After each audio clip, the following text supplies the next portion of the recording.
ગુજરાત રાજ્ય સરકાર દ્વારા 2 કરોડથી વધારેની રકમની સાયકલો 1.5 વર્ષથી સાબરકાંઠાના વિજયનગર ઈડર પ્રાંતિજ સહિતના વિસ્તારોમાં ધૂળ ખાઈ રહી છે।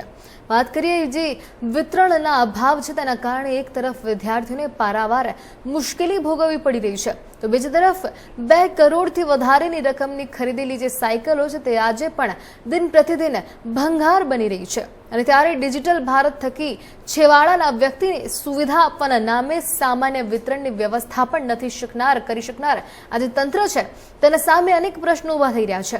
ડિજિટલ ગુજરાતનું એવું દ્રશ્ય છે કે જે કોઈ પણ ગુજરાતીને વહીવટી તંત્ર પ્રત્યે સુગ ચડે તો નવાઈ નથી તેવું લાગી રહ્યું છે। બેટી બચાવો બેટી વધાવો તેમજ દીકરીઓના અભ્યાસ માટે ગુજરાત સરકાર દ્વારા ધોરણ 8 પાસ કરતાની સાથે જ ગરીબ કલ્યાણ મેળો તેમજ પ્રવેશોત્સવ નિમિત્તે સાયકલ આપવામાં આવતી હોય છે।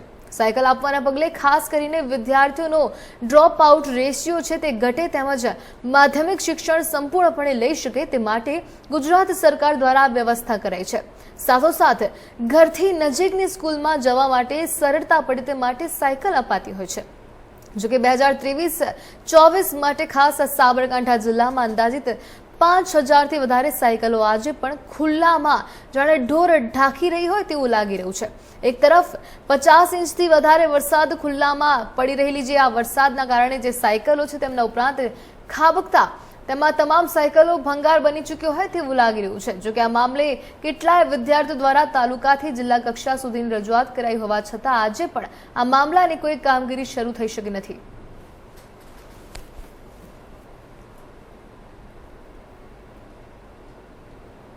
સરકારની વિવિધ યોજનાઓ હેઠળ દલિત સમાજ હોય, આદિજાતિ સમાજ હોય, ઓબીસી સમાજ હોય, ગરીબ સમાજ હોય, પછાત સમાજ હોય એને સરકારની યોજનાઓના લાભ મળતા હોય છે। પરંતુ આ ભારતીય જનતા પાર્ટીની સરકારની અંદર ગરીબ માણસ આ યોજનાઓથી વંચિત કેમ રહે, એને કેવી રીતે લાભથી વંચિત રાખવો એવું એક ષડયંત્ર આ ભારતીય જનતા પાર્ટીના શાસનમાં ચાલી રહ્યું છે। એનો તાદ્રશ્ય નમૂનો તમે જોવા જાઓ તો વિજયનગર તાલુકાની અંદર છેવાડામાં રાજસ્થાને સરહદને અડીને આવેલું એક ગામ છે। ત્યાં હજારોની સંખ્યામાં જે દીકરીઓને સાયકલો આપવાની યોજના હતી એ સાયકલો અત્યારે ધૂળ ખાઈ રહી છે અને સાયકલોના આજુબાજુ મોટું ઘાસ ઉગી ગયું છે।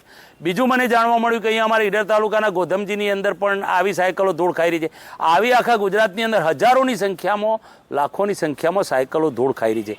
ભારતીય જનતા પાર્ટીના શાસનની અંદર કરોડો રૂપિયાનો ભ્રષ્ટાચાર આ સરકારી બાબુઓ દ્વારા અને પદાધિકારીઓ દ્વારા જે કરવામાં આવી રહ્યો છે એની સામે સખત હાથે કામ લેવાની જરૂર છે। પ્રજાજનોને હું વિનંતી કરું છું કે જાગો પ્રજાજનો જાગો। આ 30 વર્ષના ભારતીય જનતા પાર્ટીની શાસનની અંદર ધુપ્પલ અને બેફામ ભ્રષ્ટાચાર અને કરોડો રૂપિયાના સરકારના નાણાંનો વ્યય થઈ રહ્યો છે।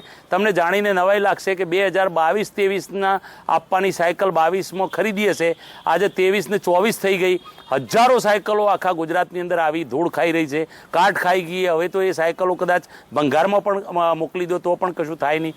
આ ભારતીય જનતા પાર્ટીના શાસનમાં સરકારી બાબુઓ એટલા બધા ભ્રષ્ટ બની ગયા છે અને એટલું આ તંત્ર નગરોળ બની રહ્યું છે કે કોઈની પડી નથી, કોઈના ઉપર કોઈનો કંટ્રોલ નથી। ભારતીય જનતા પાર્ટીના શાસકો પદાધિકારીઓ જે સત્તાધારી પક્ષના લોકો છે એમનો કંટ્રોલ પાવર આ અધિકારીઓ પર રહ્યો નથી। એટલે તો તમે જુઓ કે કરોડો રૂપિયાના ફ્લેટ અમદાવાદમાં બનાવીને તોડી નાખવામાં આવ્યા, કરોડો રૂપિયાના ઓવરબ્રિજો બનાવીને તોડી નાખે છે આ લોકો।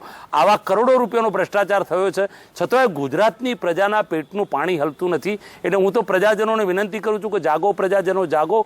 ભૂખ્યાજનોનો જઠરાગ્નિ જાગશે તો આવનારા દિવસોમાં ખૂબ મોટો બળવો થશે એવી પરિસ્થિતિનું ભારતીય જનતા પાર્ટીના શાસકો આ કરી રહ્યા છે। કરોડો રૂપિયાના સરકારના કરોડો રૂપિયા જે ટેક્સથી લોકોના ટેક્સથી આવેલા રૂપિયાઓનું આંધણ કરી અને બેફામ ભ્રષ્ટાચાર થઈ રહ્યો છે એની સામે લગામ કસવાની જરૂર છે। આમાં જે લોકો આ સાયકલ ભ્રષ્ટાચારની અંદર જે લોકો કસૂરવાર હોય, જેમની જવાબદારી ફિક્સ થતી હોય એવા તમામ અધિકારીઓને જેલના સળિયા પાછળ એક વખત ધકેલી દેવા જોઈએ, એમની જવાબદારી ફિક્સ કરીને એમને સસ્પેન્ડ કરવા જોઈએ। તો આવનારા દિવસોમાં એક દાખલો બેસે કે ભવિષ્યની અંદર જે ગરીબ, પછાત, દલિત, આદિવાસી સમાજના લોકોને જે ન્યાયથી વંચિત રાખવાનું આ ષડયંત્ર કાવતરું કરનારા લોકો બહાર પડશે અને એમને સજા થશે તો ચોક્કસપણે આવનારા દિવસોમાં આમાં ફેરફાર થશે। એટલે ભ્રષ્ટાચાર પર લગામ કસવા માટે હું ભારતીય જનતા પાર્ટીના શાસકોને અને પ્રજાજનોને કહું છું કે તમે જાગો અને ભારતીય જનતા પાર્ટીના શાસકોને પોતાના કાન ઉગાડવા માટે આપણે બધા એક થઈ અને આ ભ્રષ્ટાચાર પર લગામ કસવાની કોશિશ કરાવીએ એવી મારી માગણી છે। વિજયનગર તાલુકાના રાજપુર ગામે સરકારી સાયકલો 2023માં આવેલી છે। તે સાયકલો અત્યાર સુધી બાળાઓને આપવામાં આવી નથી। તો અમારે સ્થાનિક લોકોની માંગ છે કે એ સાયકલો બાળાને વિતરણ કરવામાં આવે. અત્યારે એ પડેલી છે ખુલ્લા ગ્રાઉન્ડમાં, ત્યાં ગાજ ચડી ગયું છે અને કાટ ખાય છે, તો જલ્દીથી એમને આપવામાં આવે એવી અમારી સ્થાનિક લોકો